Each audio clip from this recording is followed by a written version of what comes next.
Mga Kawikaan 11 verse 28. Malalantang tila dahon ang nagtitiwala sa kanyang yaman, ngunit ang matuwid ay giginhawa tulad ng sariwang halaman.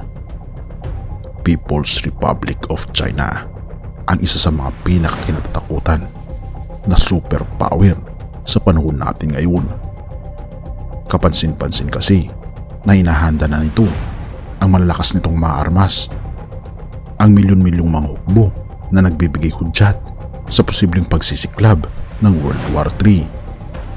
Ang superpower kasi na People's Republic of China ay tila baga hindi matitinag dahil kapansin-pansin ang pag-angat ng ekonomiya nito na bali-balita rin sa mga major news outlet.